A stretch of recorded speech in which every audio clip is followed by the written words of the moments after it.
So we said yesterday that there is some kind of equivalence between the stuff that we need to get rid of because it's hametz and the stuff that we need to keep hold of because it's matzah and there's a mitzvah of eating matzah. And the grains which we need to get rid of because they're hametz are the same grains that we need to make our matzah out of.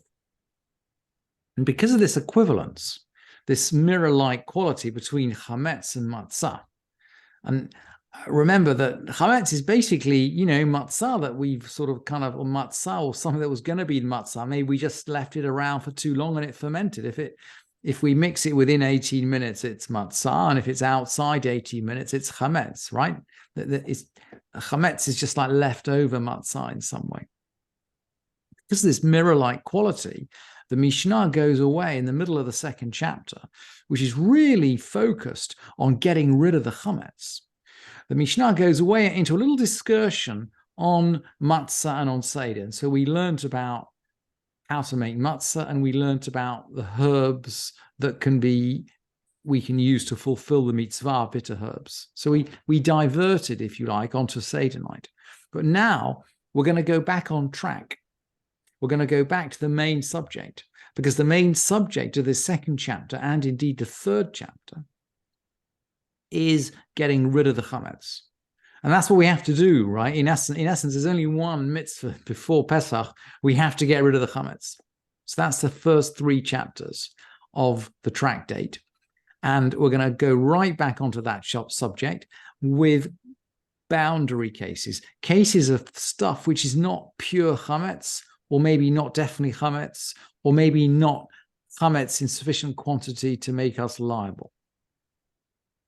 And these subjects cross the second and third chapters. So we'll pick up at the 7th Mishnah. 7th Mishnah of the second chapter.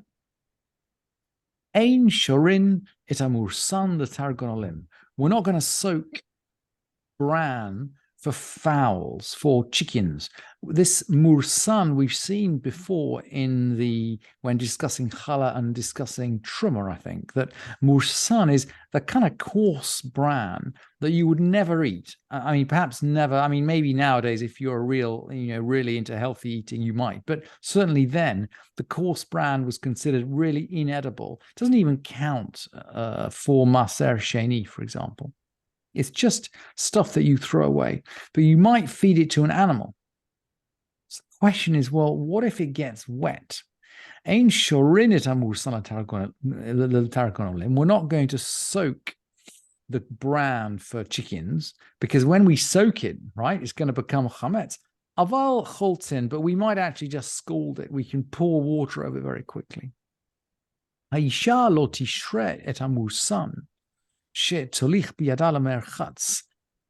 We might use this bran as a kind of something to rub on the skin, a sort of massage accessory. If you wanted to massage some rough stuff into your skin to sort of freshen up your skin, you might want to massage it into your skin.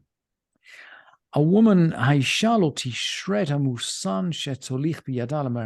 a woman shouldn't soak bran to take with her to the bathhouse. So just as we're not going to soak it for chickens, we're not going to soak it for use in massage. Aval, but shafahi bivsara yavesh, but she can rub it on her flesh dry. So she can use it, interestingly, by the way. So this is potentially chametz, and she's going to the bathhouse. And so she's going to take it to the bathhouse, but she's going to put it dry on her flesh rather than soak it to put it on the flesh. And along the same lines, lo yilos adam chitin v'yaniach alamakato b'fesach. A guy isn't going to chew wheat and place it on his wound. So this wheat is not chametz, but after he chews it, of course, it's going to get wet. So it could become chametz. So we're not going to chew wheat and put it on a wound.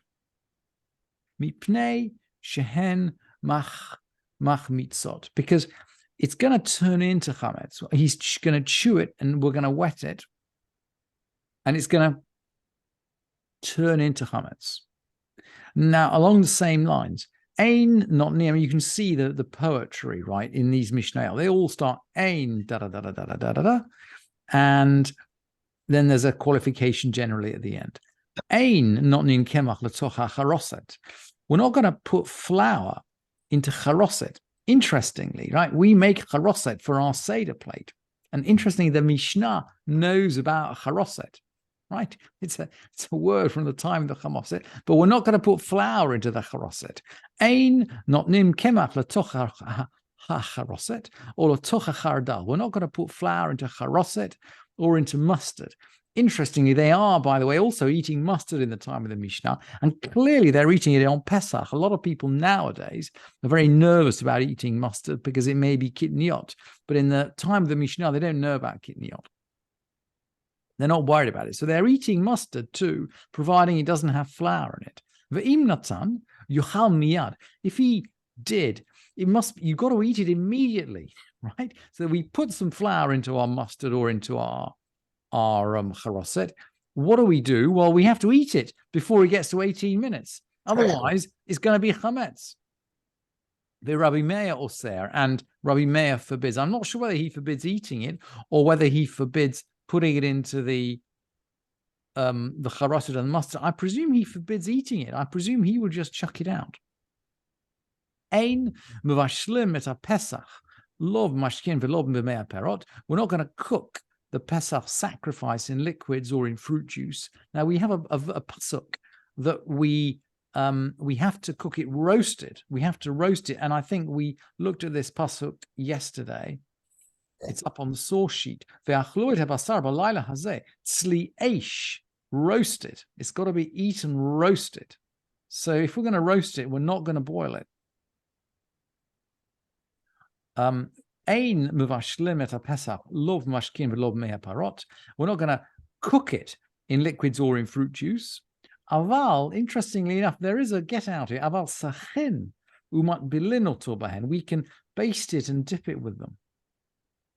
You can see, by the way, that the poetry in the Mishnah is taking over from the rational content. Again, we've segued away from stuff that makes hametz. There's no suggestion that the Pesach sacrifice becomes hametz if we put it in liquid or in fruit juice. We're just transgressing on the command to eat it roasted. So we're drifting away on subject matter, but of course we're consistent with our poetry because we have another section of the Mishnah that begins ein, just as ein not nin, ein b'vashlin. And then finally, mei tashmisho shel nachtom. A water that's been used by a baker. This seems to be washing water. Washing water used by a baker. Yishafhu,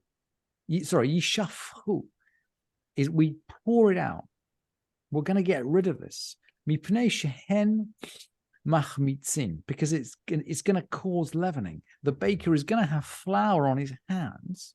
And of course, the flour is going to go in the washing water.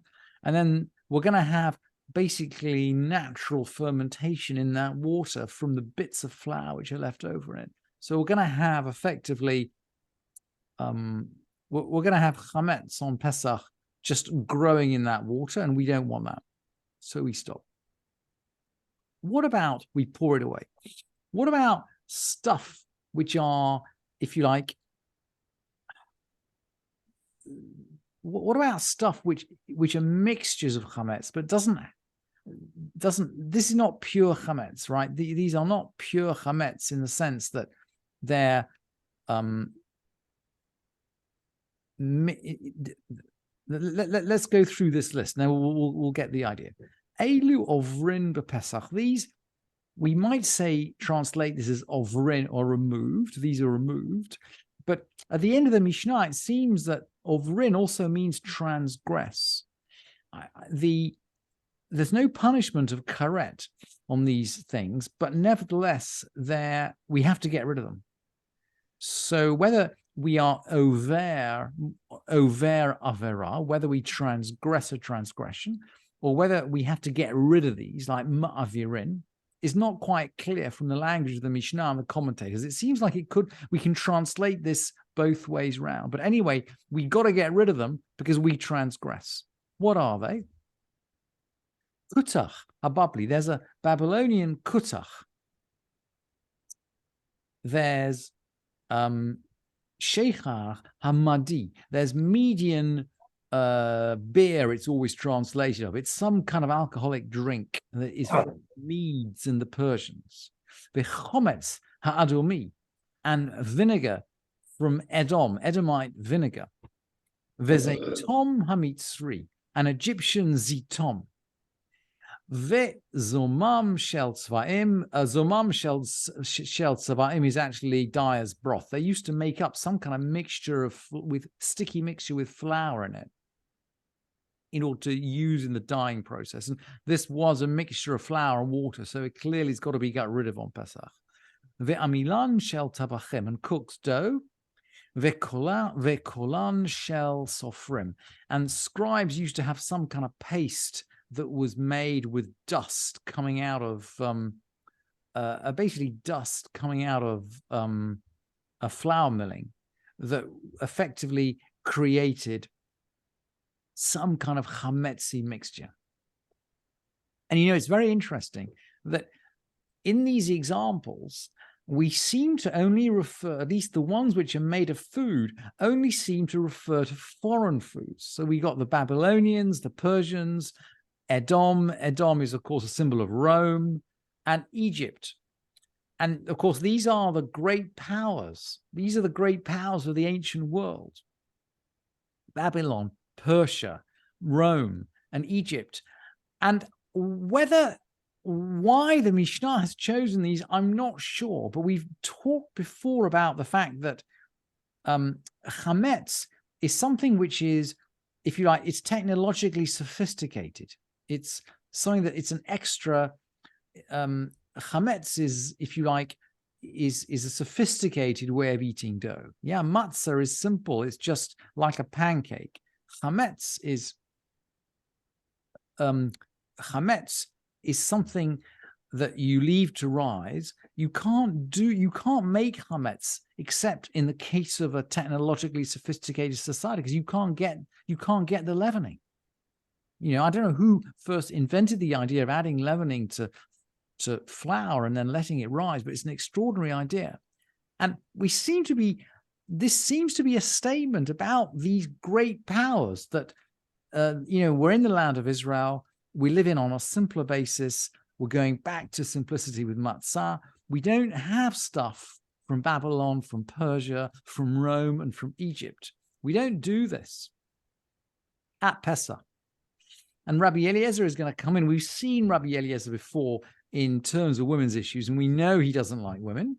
Af tachshi Rabbi Eliezer Omer, af tachshitei nashim, and women's ornaments too. He's going to forbid. He seems to be here talking about some kind of cosmetic or maybe a depilatory, some kind of stuff that you'd rub on your skin, but you'd rub it on your skin when mixed up in flour. So the flour was an ingredient in the cosmetic that you'd put on your skin.